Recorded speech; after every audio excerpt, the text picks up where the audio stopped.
orar, irmãos.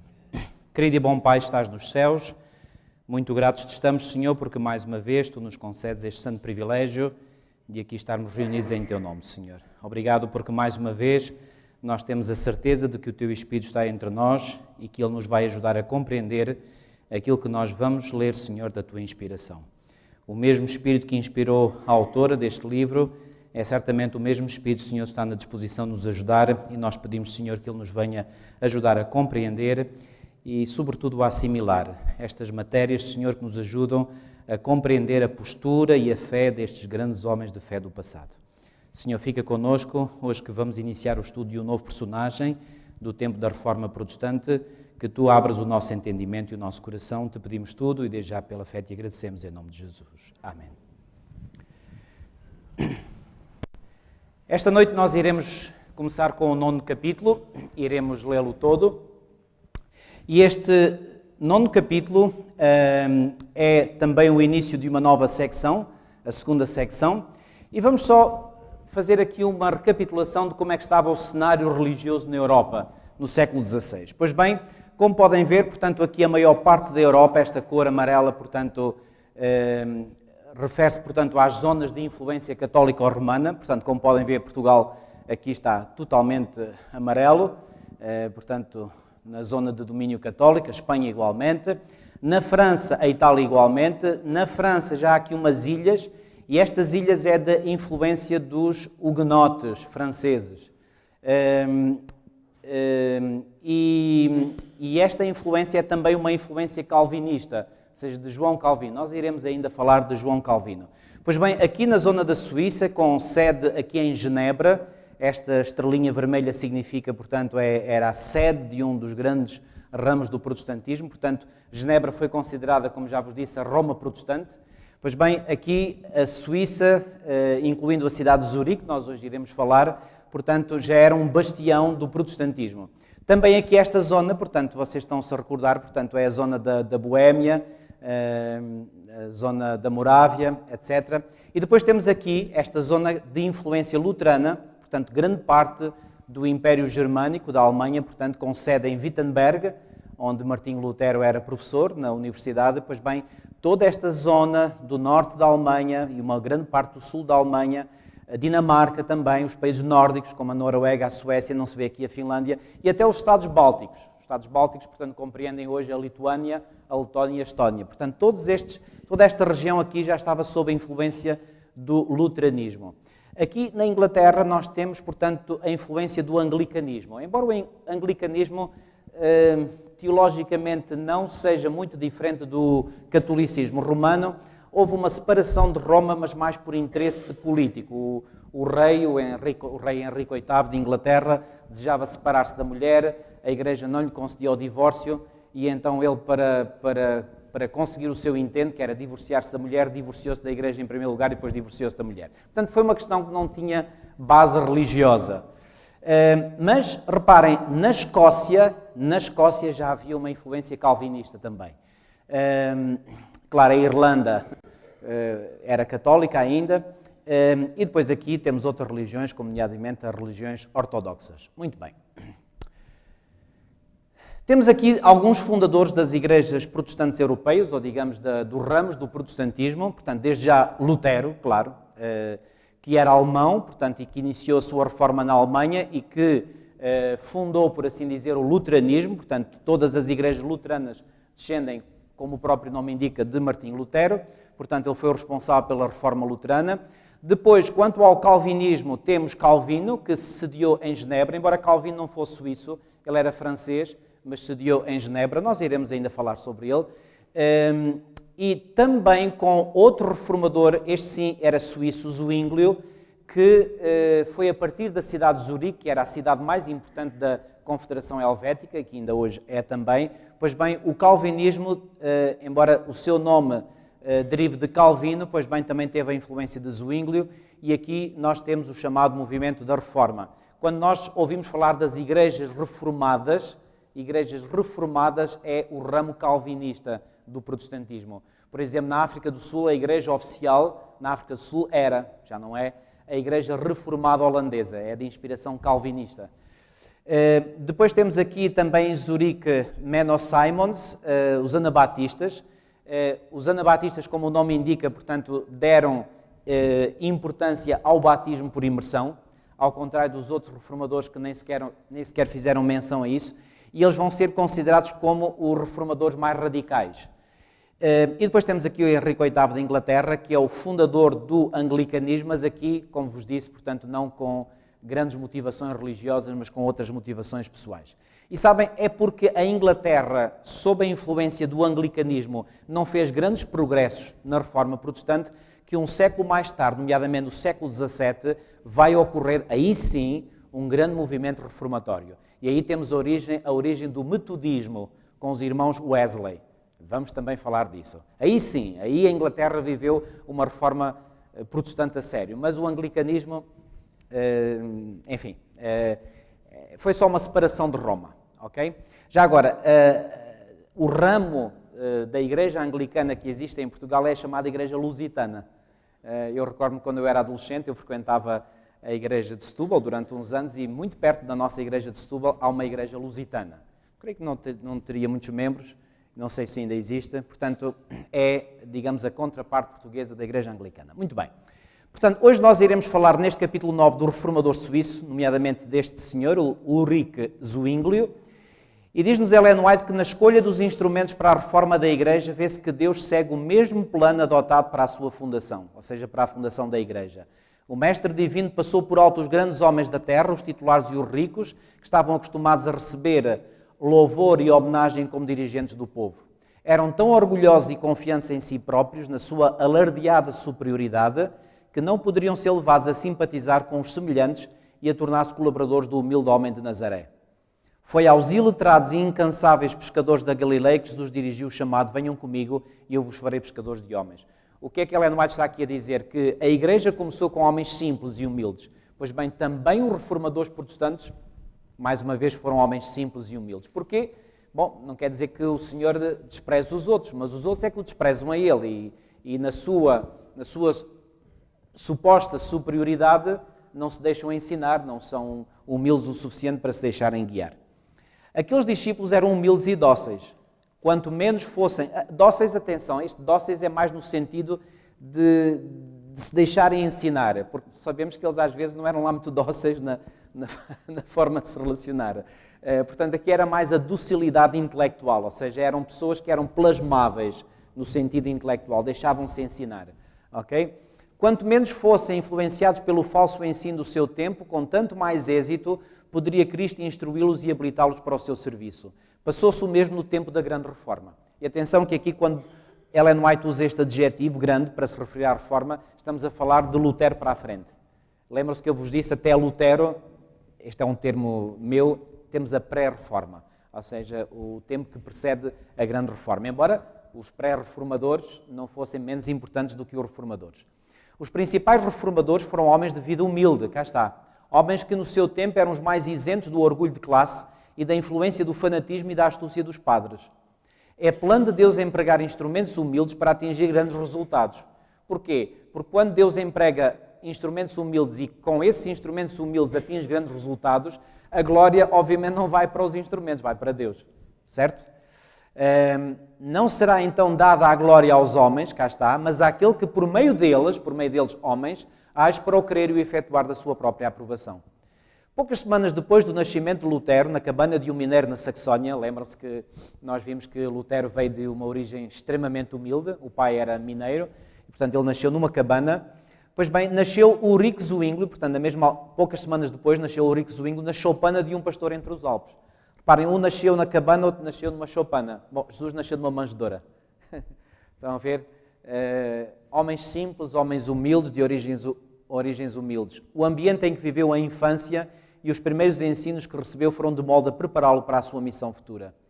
Criado entre cenas de grandiosidade, beleza e solene sublimidade natural, o seu espírito rapidamente foi impressionado com a noção da grandeza, poder e majestade de Deus. Que cenas de grandiosidade, beleza e solene sublimidade natural são estas? Pois bem, os Alpes suíços. Lindos.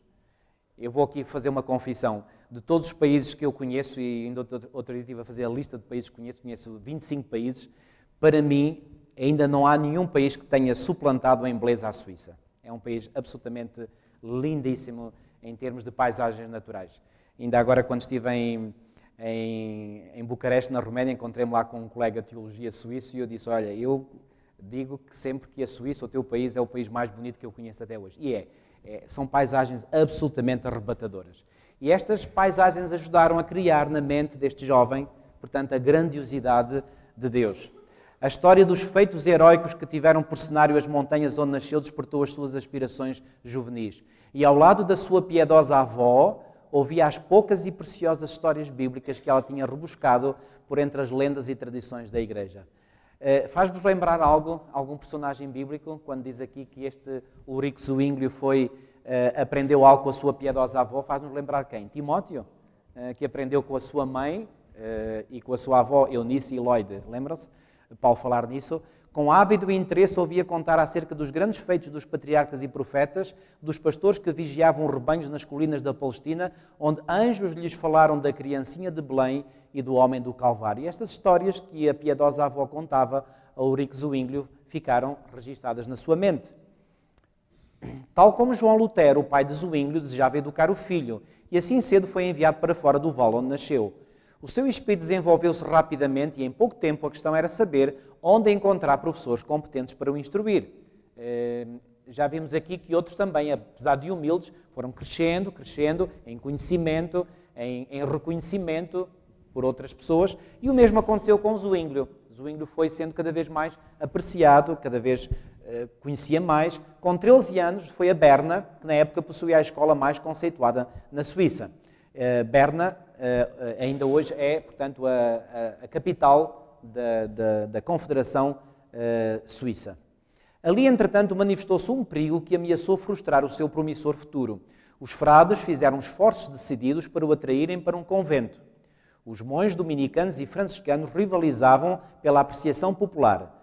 Procuravam consegui-lo mediante vistosos adornos das igrejas, pela pompa das cerimónias e pelas atrações das famosas relíquias e imagens miraculosas.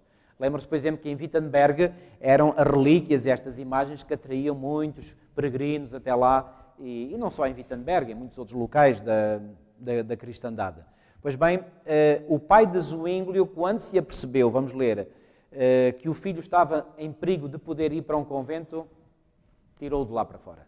Olhem aqui, os dominicanos de Berna viram que se pudessem ganhar aquele talentoso jovem estudante, conseguiriam tanto proveito como honras. A sua idade juvenil, a sua capacidade natural como orador e escritor e o seu gênio para a música e a poesia seriam mais eficientes do que toda a pompa e ostentação para atrair o povo aos cultos e aumentar os proventos da sua ordem. Isto era o interesse principal também, era aumentar os recursos financeiros.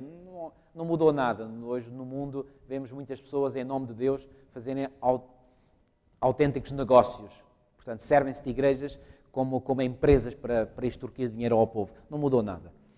Através do engano e da lisonja, esforçaram-se por convencer Zwinglio a entrar para o seu convento. Lutero, quando estudava numa escola, tinha sepultado na cela de um convento e ter-se-ia perdido para o mundo se a providência não o tivesse libertado. Não foi permitido a Zwinglio correr o mesmo perigo. Que perigo? De entrar para um convento. Então reparem, providencialmente o seu pai recebeu a notícia do intuito dos frades, não tinha intenções de permitir que o filho seguisse a vida ociosa e inútil dos monges. Reparem, estamos na Idade Média. E apesar de estarmos na Idade Média, havia pessoas inteligentes, com discernimento. E o pai de Zwinglio foi certamente um desses homens. E porque este homem foi, diz aqui providencialmente alertado por Deus, ele foi lá à Berna e tirou o filho de lá. Viu que a sua utilidade futura estava em perigo e ordenou-lhe que voltasse rapidamente para casa. Ou melhor, disse para ele voltar para casa. A ordem foi obedecida, mas o jovem não poderia continuar contente por muito tempo no seu vale natal. E pouco tempo depois retomou os estudos, dirigindo-se depois de algum tempo para Basileia, outra cidade de Suíça, no noroeste da Suíça. E porquê que diz aqui que o jovem não poderia continuar contente no seu vale natal? Pois bem, era um jovem que era jovem, portanto tinha ambições e queria progredir, queria conhecer mais, o que é absolutamente natural. Só que Deus iria servir-se desse desejo que o jovem tinha, mas para o conduzir na senda correta. Wittenbach, professor de línguas antigas, ao estudar o grego e o hebraico, tinha sido conduzido às escrituras sagradas e assim raios de luz divina foram derramados na mente dos estudantes que estavam sob a sua instrução. Portanto, isto certamente em Basileia. Tinha afirmado que havia uma verdade mais antiga e de valor infinitamente maior do que as teorias ensinadas pelos escolásticos e filósofos. Esta antiga verdade era que a morte de Cristo é o único resgate do pecador.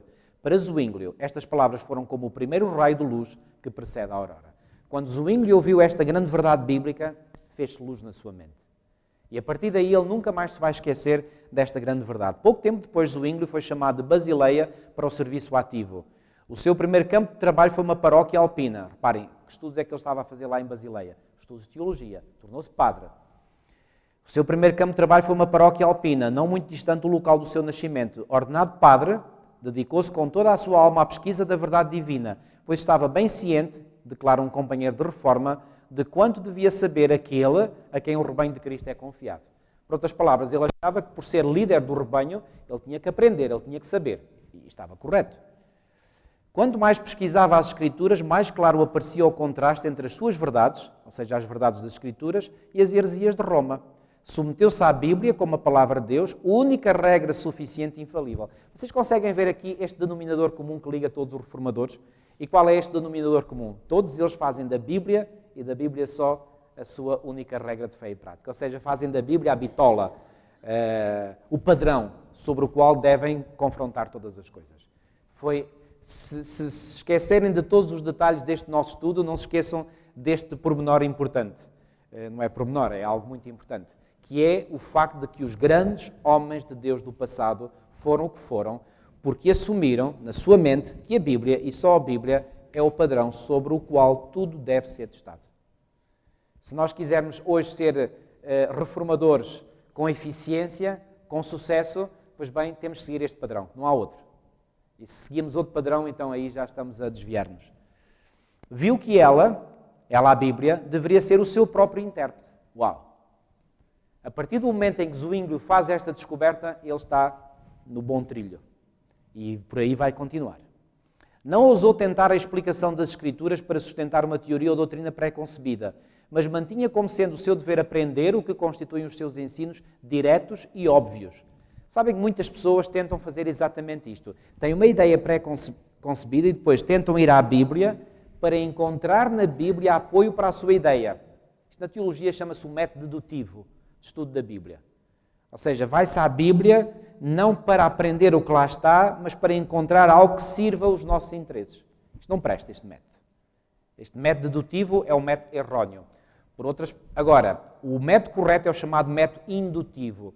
Eu tento despir-me de todo o preconceito, de toda a ideia, eu vou à Bíblia, estudo o que lá está, tento fazer com que a Bíblia seja o seu próprio intérprete, vejo o que é que a Bíblia realmente diz e é isso que eu aceito.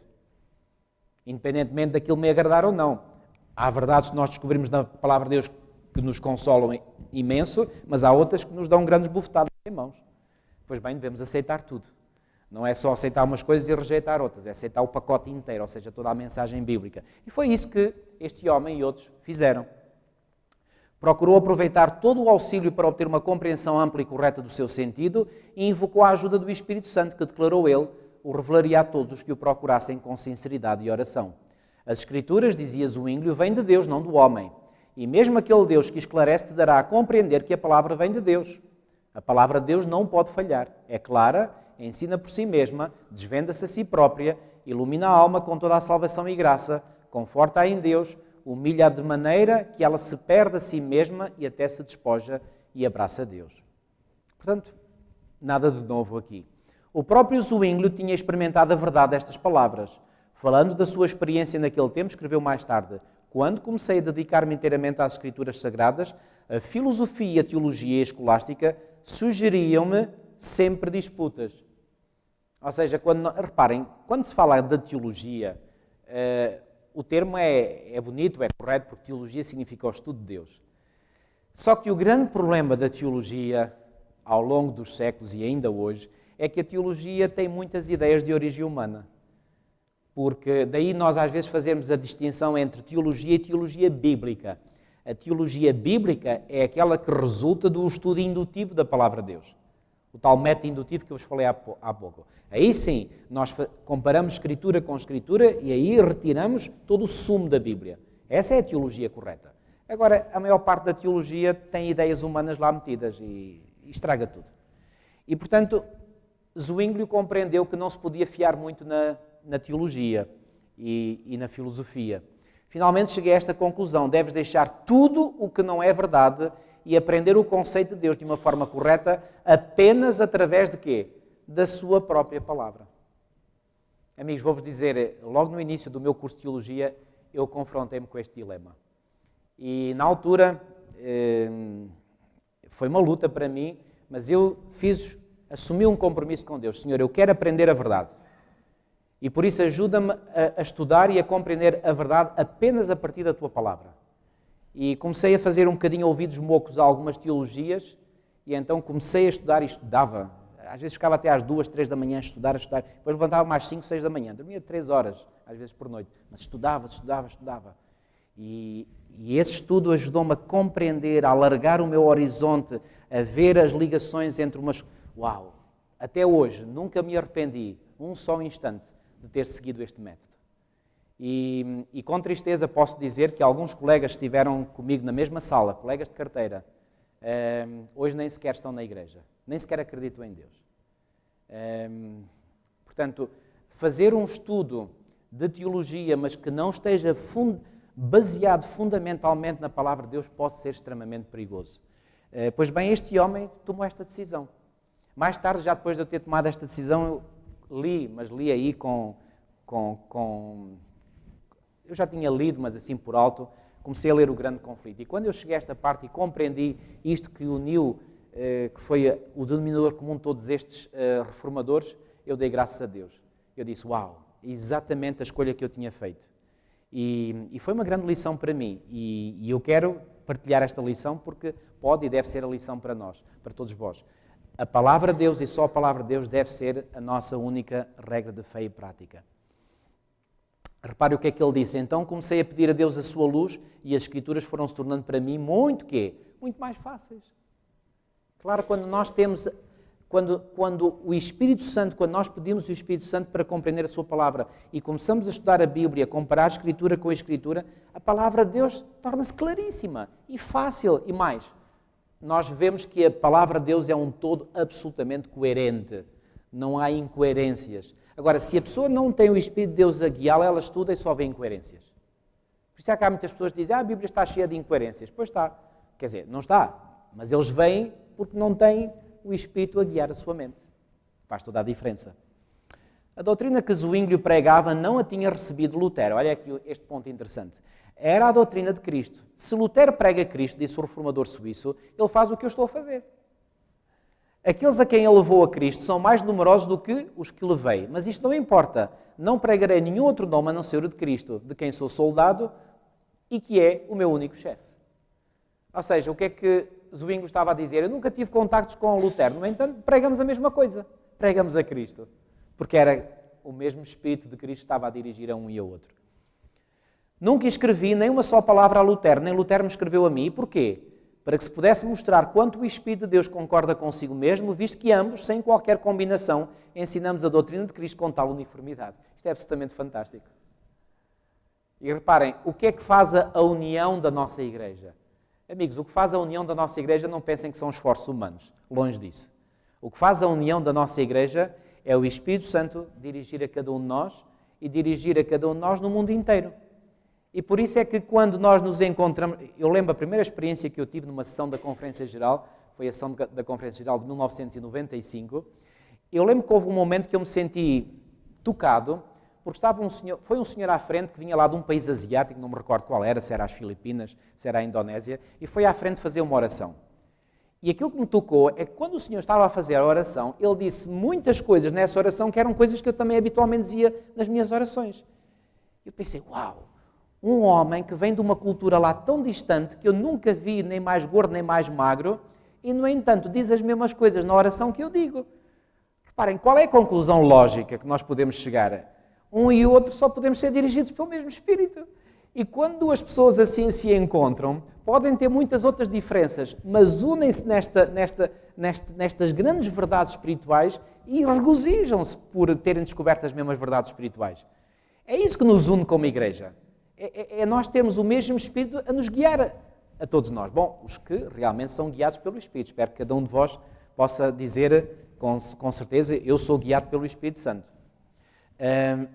Em 1516, reparem, um ano antes de Martinho Lutero ter apresentado as 95 teses lá na porta da igreja do Castelo de Wittenberg, Zwinglio foi convidado para ser pregador no convento de... Não sei ler este nome. Não sou muito... Ein... qualquer coisa. Ali... Como? Ok, obrigado. Ali... Não sou capaz na mesma. Ali deveria ter mais uma nítida perspectiva das corrupções de Roma e, como reformador, exercer uma influência que seria sentida muito para além dos Alpes onde nasceu. Entre as principais atrações de... qualquer coisa, havia uma imagem da Virgem, que se dizia ter o poder de realizar milagres. Reparem que aqui estas ideias místicas da Virgem, etc., já lá vem muito atrás. Não é só aqui em Fátima, em Portugal, isto já lá vem muito atrás. Pois bem, aqui está uma imagem, portanto, deste convento de Ainz e de qualquer coisa. Muito bem. Sobre o portal do convento estava a inscrição: aqui pode obter-se a remissão plenária dos pecados. Os peregrinos vinham continuamente até ao relicário da Virgem. Isto faz lembrar as peregrinações a Fátima, todos os anos e várias vezes por ano, não é? Lá estão a ir outra vez, não é? Exatamente, já nem me lembrava, estamos já perto do 13 de maio e vocês começam a ir a ver, portanto, peregrinos nas estradas a caminho de Fátima. Mesma coisa, não mudou. Reparem, há 500 anos atrás já era a mesma coisa. Os peregrinos vinham continuamente até ao relicário da Virgem. Mas na altura da grande festa anual da sua consagração, ou seja, também tinha uma festa anual, aqui também há uma festa anual, que é o 13 de maio, vinham multidões de todas as partes da Suíça e até mesmo da França e da Alemanha. Zwinglio, sentindo uma enorme aflição perante aquilo que via, aproveitou a oportunidade para proclamar àqueles escravos das superstições a liberdade mediante o Evangelho. Gosto desta expressão, amigos.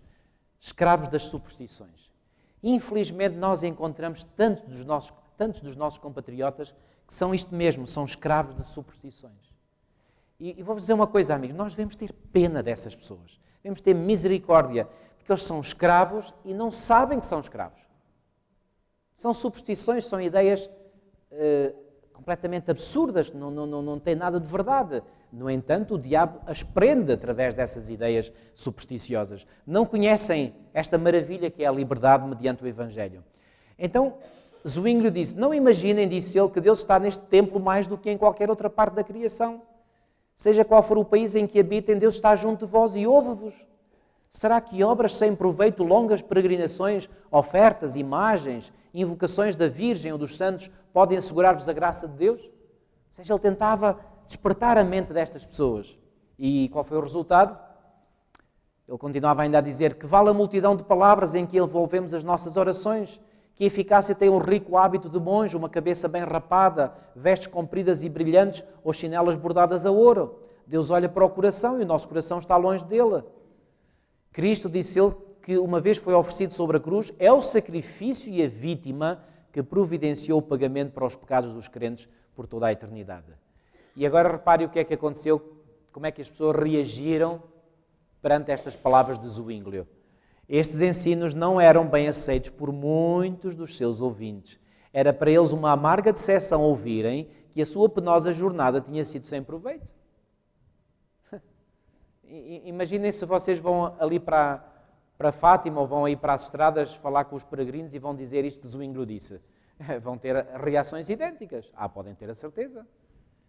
Não conseguiam compreender o perdão que lhes era oferecido livremente por meio de Cristo. E reparem, muitas destas pessoas que fazem peregrinações, sabem o que é que os motiva a fazer essas peregrinações? É terem consciências culpadas. É viverem sob um fardo de culpa de algumas coisas que fizeram erradas e que elas têm consciência, que fizeram mal, e então querem aliviar esse fardo que sentem na sua mente, na sua consciência, pois fazem isto. Mas não há outra forma de aliviar a nossa consciência senão através de quê? Através do perdão de Cristo. E muitas pessoas desconhecem esta verdade tão simples, mas tão essencial. Estavam satisfeitos com o velho caminho para o céu que Roma lhes tinha indicado. Recuavam perante a complicação de investigar qualquer coisa melhor. Era mais fácil confiar a sua salvação aos padres e ao Papa do que procurar a pureza de coração. Pois bem, isto é bem verdade. É muito mais simples ir junto a um padre, a um sacerdote, e fazer aquilo que ele manda fazer, do que a pessoa negar-se a si mesma, porque isto é um trabalho duro, isto é uma caminhada dura, a negação do eu. Lembra-se, Jesus disse, se queres vir após mim, o que é que devemos fazer? Negue-se a si mesmo, toma a sua cruz e siga-me. Mas para nós seguirmos a Cristo temos que negar o eu. Porquê? Porque a vontade de Deus colide com a nossa e a nossa colide com a de Cristo. Então temos que negar o eu para seguir a vontade dele. Diga, irmã. É, exatamente. Caminho. Podem sentir à vontade. Sim, diga, irmã.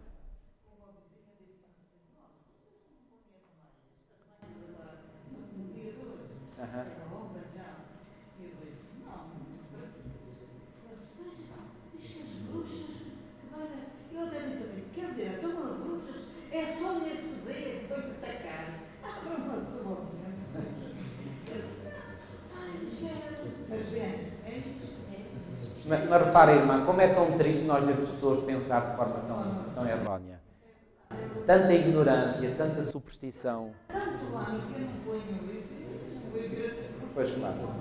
Falo de Cristo e da liberdade que nós podemos ter em Cristo. Agora reparem, apesar de muitos não aceitarem a mensagem de Zwinglio, reparem, havia entretanto outra classe que recebia com alegria as novas da redenção por meio de Cristo. E é isto que nós devemos ter em consideração. É que quando nós falamos, nós não sabemos onde é que estão as almas sinceras e onde é que não estão, e quais são as que não são sinceras. Por isso é que nós temos que falar para todos. E quando nós falamos a verdade para todos, então aí aqueles que são de Cristo vão ouvir e aceitar. Os outros também ouvem, só que não aceitam. Há de fazer um exercício de casa. Eu mando-vos fazer um exercício de casa. Vejam na última parte do capítulo 7 de Mateus, aquela história que Jesus conta, que até as crianças gostam muito, do homem que edificou a sua casa sobre a rocha e do homem que edificou a sua casa sobre a areia. Sabem que Jesus diz assim, lá na parábola, e aqueles que ouvem a palavra e põem em prática, compará-los-ei ao homem que edificou a sua casa sobre a rocha. Depois diz, e aos que ouvem, mas não põem em prática, compará-los-ei ao homem que edificou a sua casa sobre a areia. Qual é a diferença entre os dois grupos? Não é que uns ouviram e outros não ouviram. Não, todos ouviram. Qual é a diferença? A diferença é que uns ouvem e põem em prática, outros ouvem, mas não põem em prática. Aí é que está a diferença.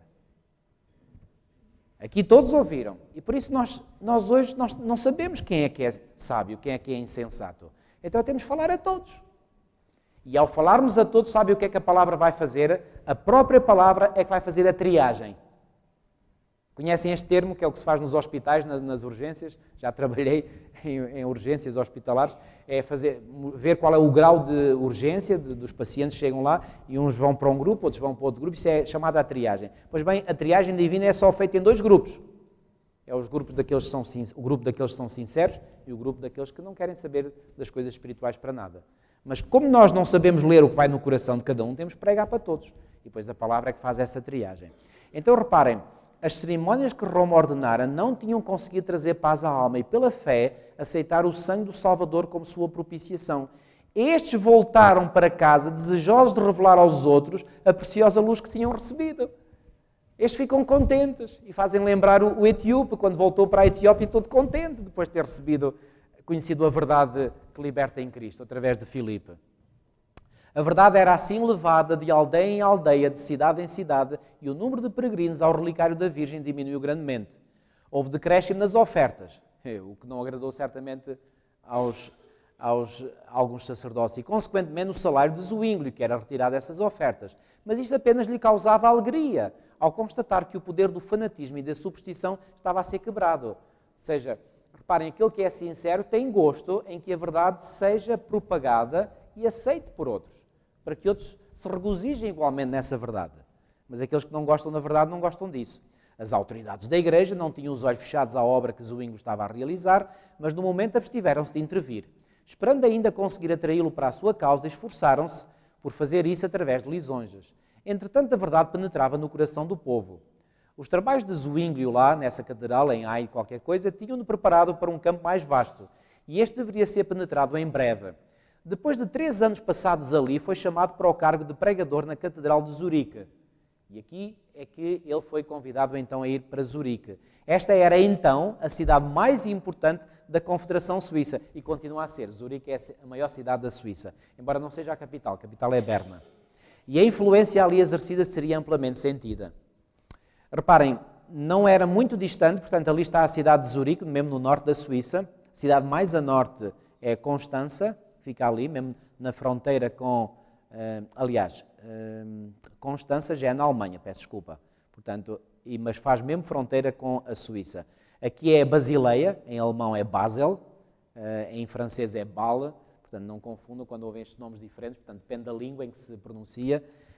Aqui é Berna, que é a capital da Confederação. Já agora, a Suíça é um país que não é muito grande e é esta zona, estão a ver aqui Genebra, portanto a Roma protestante de então, todas estas cidades, Geneve, Lausanne, Berna, Neuchâtel, Basel, Zurique, todas estas grandes cidades da Alemanha aceitaram a reforma protestante. Esta parte aqui da Suíça até Neuchâtel, até Friburgo e até aqui ao sul, até Sierra, esta é a zona francófona da Suíça. Pois esta parte aqui, esta pequena península aqui, é a parte italiana da Suíça. O resto é a parte alemã, que é a maioritária. Portanto, estão a ver, aqui era a tal catedral, Eisen qualquer coisa, e aqui era Zurique. Cá está uma imagem da Catedral de Zurique, é esta aqui. Tive a oportunidade de lá estar em 2011. Uma grande catedral, portanto, muitas pessoas cabiam lá dentro. Porém, os eclesiásticos que o tinham convidado estavam desejosos de impedir quaisquer inovações e, de acordo com isto, decidiram instruí-lo a respeito dos seus deveres. Farás todo o esforço, disseram eles, para coletar as receitas do capítulo, sem desprezar a menor que seja. Ou seja, só estavam interessados em recolher as ofertas. Exortarás os fiéis, tanto do púlpito como no confessionário, a pagar os seus dízimos e impostos e a mostrar através das ofertas a sua afeição para com a Igreja. Serás cuidadoso em aumentar as rendas que se recebam dos doentes, das missas e, em geral, de toda a ordenança eclesiástica. Quanto à administração dos sacramentos, à pregação e ao cuidado do rebanho, acrescentaram os seus instrutores, são também deveres do capelão. Para este, porém, podes empregar um substituto e, particularmente, no pregar. Olha só, quando era para pedir dinheiro, ele é que deveria fazer, mas quando era para pregar, podia arranjar outro. Ou seja, para os seus superiores, o que era mais importante? Era o dinheiro, não era a pregação. Não administrarás o sacramento a ninguém, a não ser a pessoas importantes. Porquê? Porque as pessoas importantes têm mais. E unicamente quando for chamado, estás proibido de fazer isto sem distinção de pessoas. Zwingli ouviu em silêncio esta ordem e, ao responder, depois de exprimir a sua gratidão pela honra de um chamado para este importante posto, pôs-se a explicar o método e a ação que se propusera adotar. A vida de Cristo, disse ele, tem sido há demasiado tempo escondida do povo. Pregarei acerca de todo o Evangelho de Mateus, tirando unicamente das fontes das Escrituras, sondando as suas profundidades, comparando uma passagem com outra e procurando compreendê-la através de constante e fervorosa oração. Olhem qual era o método. Qual era este método? Portanto, era um método de estudar a Bíblia comparando Escritura com Escritura. À glória de Deus, ao louvor do seu único Filho, à salvação real das almas e à sua edificação na verdadeira fé, é que eu consagrarei o meu ministério. Esta foi, portanto, a resposta que Lutero deu aos seus superiores eclesiásticos. Embora alguns dos eclesiásticos reprovassem este plano e se esforçassem por o dissuadir de o executar, Zwingli permaneceu firme. Declarou que não estava a introduzir nenhum método novo, mas o antigo método empregado pela Igreja nos primitivos e mais puros tempos. E aí ele estava a dizer exatamente a verdade. O interesse nas verdades que ele ensinava já tinha sido despertado e o povo afluía em grande número para ouvir a sua pregação. Muitos dos que há muito tempo tinham deixado de assistir ao culto estavam entre os ouvintes. Iniciou o seu ministério abrindo os evangelhos e lendo e explicando aos ouvintes a inspirada narrativa da vida, ensinos e morte de Cristo. Ali, como em Eisen apresentava a palavra de Deus como a única autoridade infalível, cá está, a palavra de Deus como a única autoridade infalível, e a morte de Cristo como o único sacrifício completo. É a Cristo, disse ele, que eu desejo conduzir-vos. A Cristo, a verdadeira fonte da salvação. O povo de todas as classes, destes estadistas e eruditos até aos operários e camponeses, acotovelava-se em volta do pregador e escutava as suas palavras com profundo interesse. Não só proclamava a oferta de uma salvação gratuita, mas destemidamente reprovava os males e corrupções do seu tempo. Ou seja, o que é que nós podemos dizer de Zwinglio? Ele seguia mais ou menos o padrão de Lutero e de outros reformadores que tinham vindo antes. Muitos voltavam da catedral louvando a Deus. Este homem, diziam, é um pregador da verdade. Ele será o nosso Moisés para tirar-nos das trevas egípcias. Olhem que os historiadores anglófonos chamam a Idade Média a Idade das Trevas. Olha, algumas destas pessoas que moravam aqui, moravam neste período de tempo, reparem, eles reconheciam que moravam em trevas. É interessante. O que é que isto mostra? Que, apesar de viverem numa época de trevas, havia pessoas que tinham discernimento. Mais uma vez, isto reforça aquela certeza que nós temos, que em todas as épocas da história humana, Deus sempre teve homens e mulheres fiéis a Ele. Homens e mulheres que se deixaram guiar pelo seu Espírito. Reparem, a nossa época, apesar de todas as grandes descobertas científicas e tecnológicas, é uma época de trevas espirituais. Mas apesar de vivermos numa época de trevas espirituais, pois bem, muitas pessoas têm lucidez espiritual. Mas embora os seus trabalhos fossem ao princípio recebidos com grande entusiasmo, após algum tempo surgiu a oposição. Os monges propuseram-se criar obstáculos à sua obra e a condenar os seus ensinos. Muitos atacavam-no com troça e desdém. Normalmente a troça e o desdém sabem quando é que aparece? Quando as pessoas não conseguem ter argumentos para contrariar a verdade. Então, quando não têm argumentos, usam a troça, usam o vitupério, enfim, métodos baixos, por outras palavras. Outros recorriam à insolência e às ameaças. Zwinglio, porém, suportou tudo com paciência, dizendo: se desejamos ganhar os ímpios para Jesus Cristo, devemos fechar os olhos a muitas coisas. Por esta altura, um novo elemento apareceu para promover a obra da reforma. Um amigo da fé reformada de Basileia enviou a Zurique um certo Luciano com alguns dos escritos de Lutero, sugerindo que a venda desses livros poderia ser um meio extraordinário para difundir a luz. Verifique, escreveu ele a Zwinglio, se este homem possui prudência e habilidade suficientes. Se assim for, ele que leve de cidade em cidade, de vila em vila, de aldeia em aldeia e mesmo de casa em casa entre os suíços as obras de Lutero, e especialmente a sua exposição sobre a oração do Senhor escrita para os leigos. Quanto mais forem conhecidas, tanto mais compradores encontrarão. Desta forma a luz conseguiu entrar. Quando Deus se prepara para quebrar as algemas da ignorância e da superstição, é quando Satanás atua com o máximo poder para envolver os homens em trevas e segurar os seus grilhões ainda com mais firmeza. Ao mesmo tempo que surgiam nos diferentes países homens a apresentar ao povo o perdão e a justificação pelo sangue de Cristo, Roma continuava com energia renovada a abrir o seu mercado por toda a cristandade, oferecendo o perdão a troco de quê? A troco de dinheiro. Reparem, quando há uma obra de reforma, como foi aqui dito, eu quero enfatizar este facto, Satanás parece que dá um zelo redobrado aos seus. E eles começam a ficar mais zelosos, mais intensos, mas para fazer a obra que se opõe à obra de Cristo. Cada pecado tinha o seu preço e era dada total permissão para o crime, contanto que o tesouro da igreja se conservasse cheio. Queriam lá saber dos crimes, queriam era o tesouro a encher. Desta forma, ambos os movimentos prosseguiram, um oferecendo o perdão do pecado por dinheiro, o outro mediante Cristo. Duas vias completamente diferentes. Roma permitindo o pecado e fazendo dele a sua fonte de renda. Os reformadores condenando o pecado e apontando para Cristo como a propiciação e o libertador. Na Alemanha, a venda das indulgências tinha sido confiada aos frades dominicanos e era dirigida pelo infame Tetzel. O Tetzel é aquele que nós já ouvimos falar que andava lá com a caixinha, quando as ofertas caíam no fundo, ele dizia, as almas vão para o céu. Lembram-se? Na Suíça, a mesma foi entregue aos franciscanos, sob a direção de Sansão, um monge italiano. Sansão já tinha prestado um bom serviço à Igreja, conseguindo imensas somas na Alemanha e na Suíça para encher o tesouro papal. Atravessava então a Suíça, atraindo grandes multidões, despojando os pobres camponeses dos seus baixos recursos e extorquindo os ricos donativos das classes mais privilegiadas. Porém, a influência da reforma já se fazia sentir, limitando aquele comércio, embora não pudesse ser detido. Ou seja, o que é que nós vemos aqui? Pois bem, a Igreja tradicional, a Igreja Católica Romana, a fazer um comércio autêntico com estas indulgências, este vender o perdão. Zwinglio ainda estava em Eisen quando Sansão, pouco depois de ter entrado na Suíça, chegou com a sua mercadoria, esta mercadoria, atenção, é a venda do perdão, entre aspas, a uma cidade vizinha. Informado da sua missão, o reformador imediatamente começou a opor-se-lhe. Os dois não se encontraram, mas foi tal o êxito de Zwinglio ao expor as pretensões do frade que este foi obrigado a seguir para outras localidades. Em Zurique, Zwinglio pregou zelosamente contra os vendedores de perdão. E quando Sansão se aproximou da cidade, foi procurado por um mensageiro do conselho com uma intimação para que passasse para outro lado.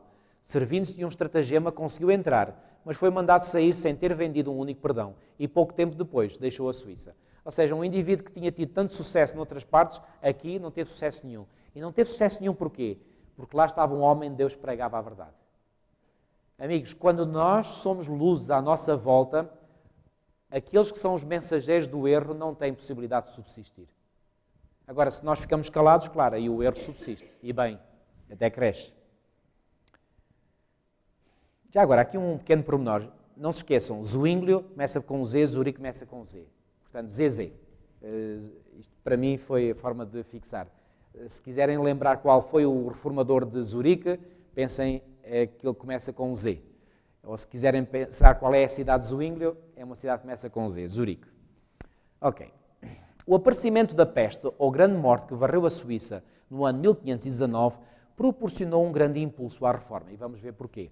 Ao serem dessa forma postos perante o destruidor, muitos foram levados a sentir como os perdões que tinham tão recentemente comprado eram quê? Vãos e inúteis, e ansiavam ter um fundamento mais firme para a sua fé.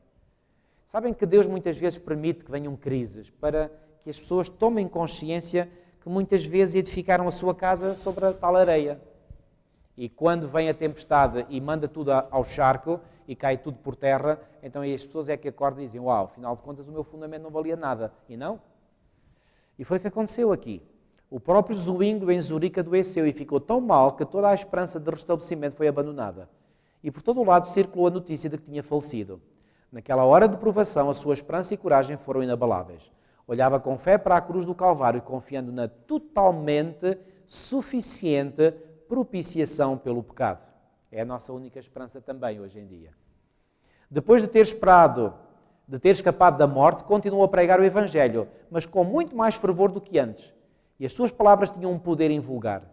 O povo dava com alegria as boas-vindas ao seu amado pastor, que lhes tinha sido restituído da beira da sepultura. Eles mesmos tinham acabado de cuidar dos doentes e moribundos e sentiam como nunca o valor do Evangelho. Ou seja, ao verem como Deus preservou Zwinglio, então eles ainda se sentiram mais motivados a aceitar as verdades que Zwinglio pregava. E muitos assim aceitaram o Evangelho. Ou seja, a tal peste então contribuiu para o avanço da reforma protestante na Suíça. Zwinglio tinha alcançado uma compreensão mais clara das suas verdades e tinha experimentado mais completamente em si mesmo o seu poder renovador. A queda do homem e o plano da redenção eram os assuntos sobre os quais se demorava. Queda do homem, plano da redenção. É o mais importante de tudo na Bíblia. Nós compreendemos que houve uma queda, mas que Deus, através de Cristo, pôs em marcha o plano da salvação e é esse plano da salvação que está à nossa disposição pela fé. Tão simples quanto isto, a mensagem do Evangelho. Em Adão dizia: todos estamos mortos, submersos na corrupção e condenação. Cristo comprou para nós uma redenção infinita. A sua paixão é um sacrifício eterno e eternamente eficaz para curar. Satisfaz para sempre a justiça divina em favor de todos os que nela confiam com firme e inabalável fé. Contudo, ensinava claramente que os homens não estão, por causa da graça de Cristo, livres para continuar no pecado. E aqui ele estava totalmente certo. Alguns hoje que se dizem herdeiros da reforma protestante não ensinam mais isto. E o que é que ele dizia? Onde quer que haja fé em Deus, ali está Deus. E onde quer que Deus habite, ali se desperta um zelo que insiste com os homens e leva-os a quê? Às boas obras. Era tal o interesse na pregação de Zwinglio que a catedral não comportava as multidões que aí iam ouvi-lo, e apesar da catedral ser grande, pouco a pouco desvendava a verdade aos seus ouvintes na medida que estes a podiam suportar. Tinha o cuidado de não introduzir a princípio pontos que os assustariam, criando preconceitos. Sabem, ontem eu dizia a um jovem a quem estou a dar estudos bíblicos, há duas coisas que nós temos que conhecer bem. Primeiro, conhecer bem a mensagem bíblica. Em segundo lugar, nós devemos também saber como transmitir essa mensagem bíblica. Não é só conhecer a mensagem bíblica, é também ter sabedoria e discernimento para saber transmitir a mensagem bíblica. E reparem que Zwinglio tinha essa sabedoria.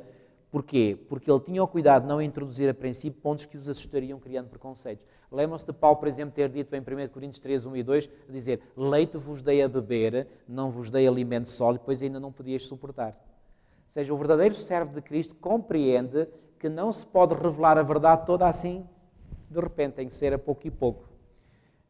Porque quando alguém nasce de novo, é um bebé espiritual. E quando nasce um bebé literal, a gente não lhe enfia logo uma feijoada pela boca abaixo, não é? Coitada da criança, tem que dar leitinho. E dar leitinho durante os primeiros meses.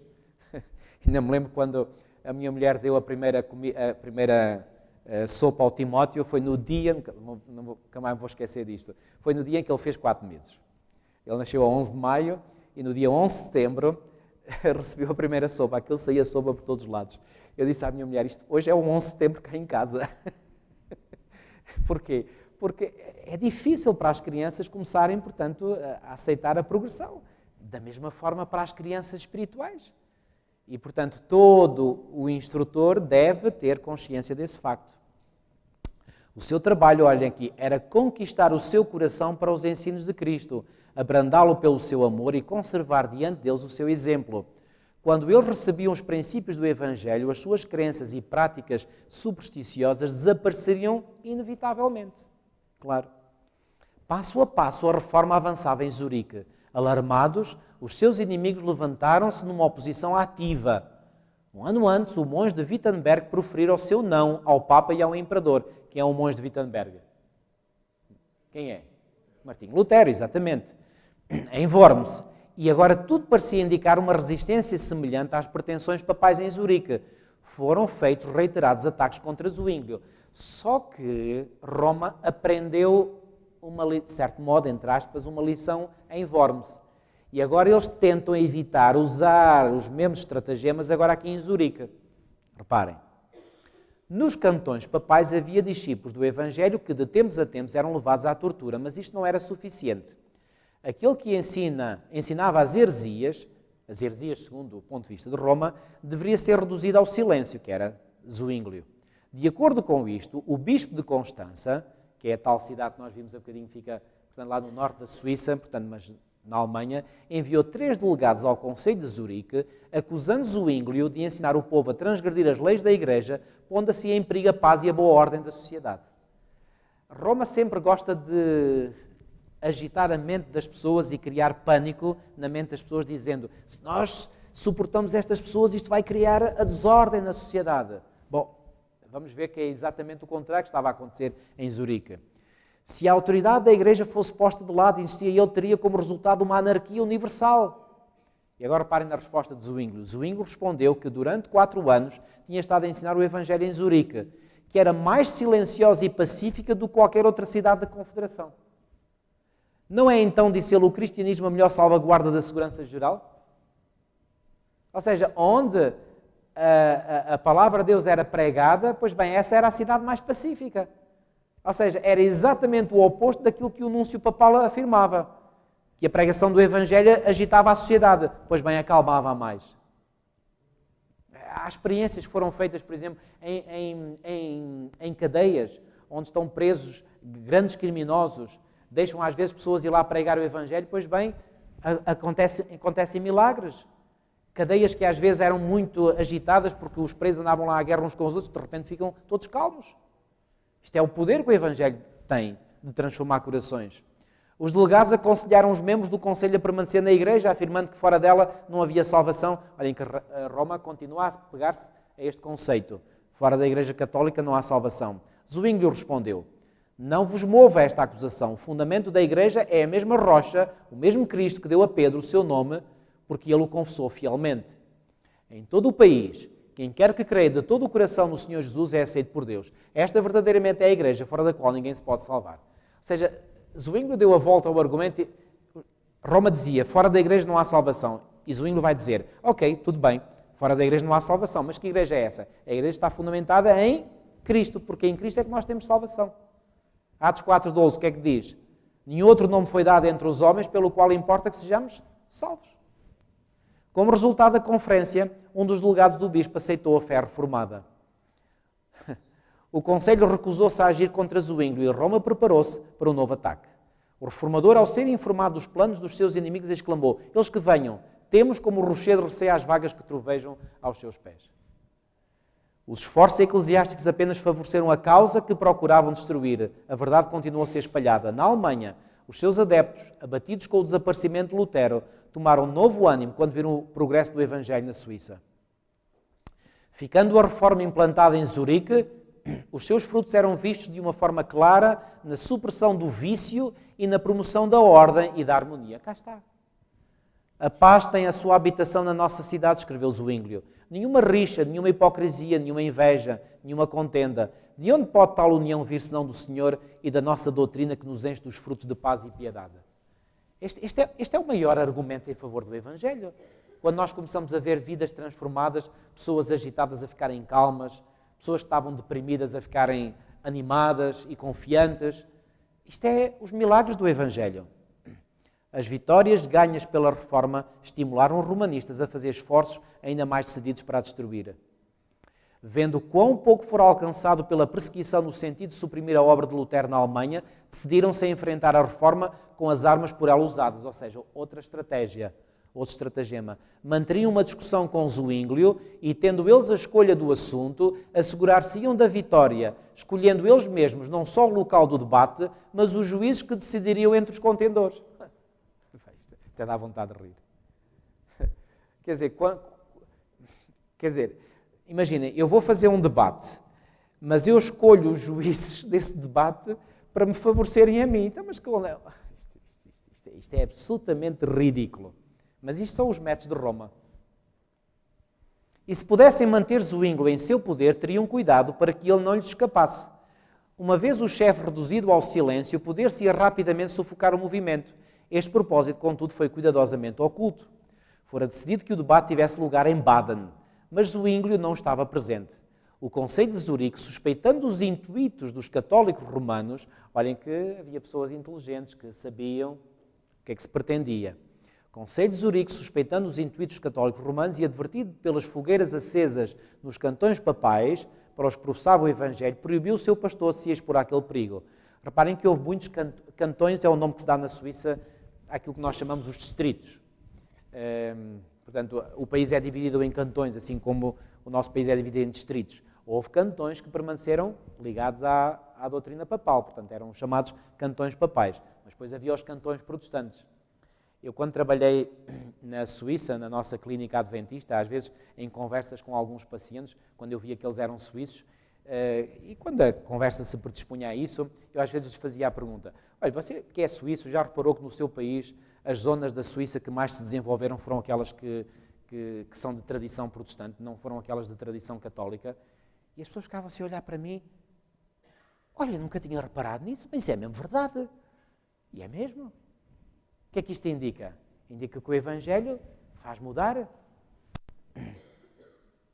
Ainda agora, recentemente, postei um vídeo no meu perfil de Facebook sobre a Coreia do Sul. E a Coreia do Sul, aqui há umas décadas atrás, era um país paupérrimo, pobre, dos mais pobres do mundo.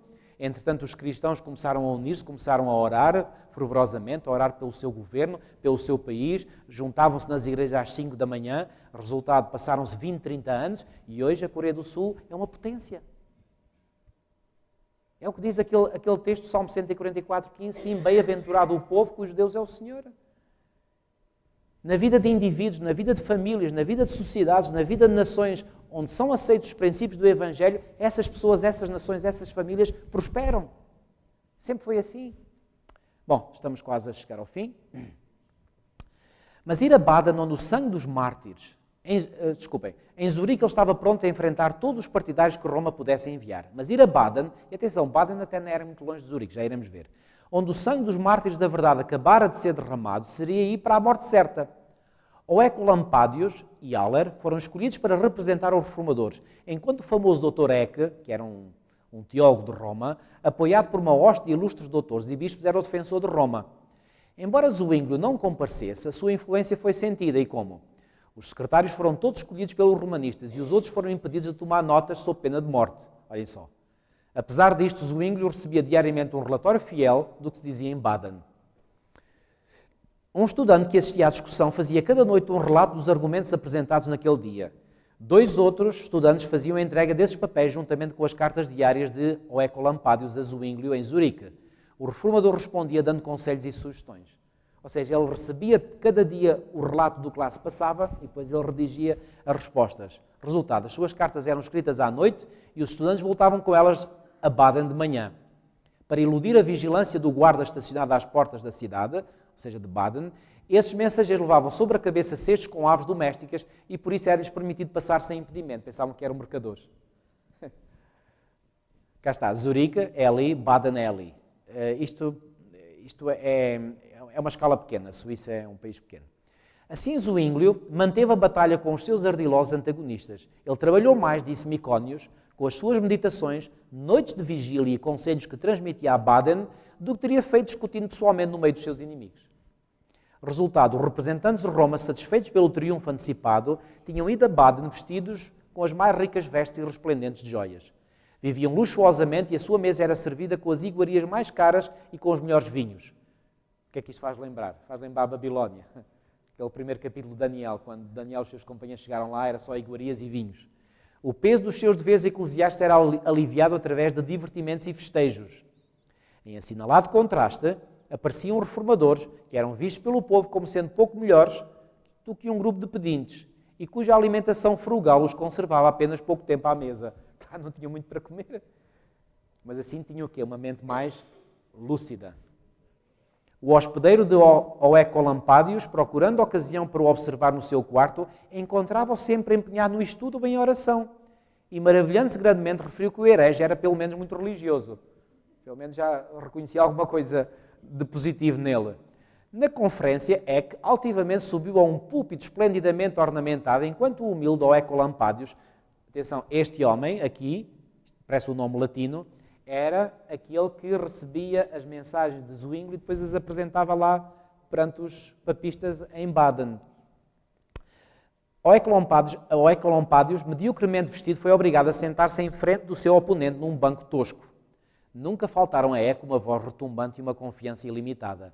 O seu zelo era estimulado pela esperança do ouro, bem como do renome, pois o defensor da fé deveria ser recompensado com um pagamento liberal. Quando falhavam os melhores argumentos, recorria aos insultos e mesmo às blasfémias. Cá está, um método.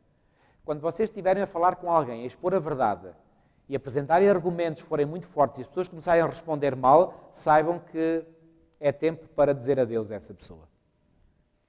Oecolampadius, modesto e não confiando em si próprio, receava o combate e tinha-o iniciado com esta solene confissão. Não reconheço outra norma para julgar a não ser o quê? A palavra de Deus. Ainda que amável e educado nas suas maneiras, isto é muito importante. Mostrou ser capaz e persistente. Enquanto os católicos romanos, segundo o seu hábito, apelavam para os costumes da Igreja como autoridade, o reformador apegava-se firmemente a quê? Às Sagradas Escrituras. Reparem, este é o denominador comum de toda a reforma protestante. Este combate, este embate entre quem é que tem autoridade, é a Igreja ou é a Bíblia? É este. Isto tudo se resume a isto. O costume, dizia ele, não tem força alguma na nossa Suíça, a menos que esteja de acordo com a Constituição.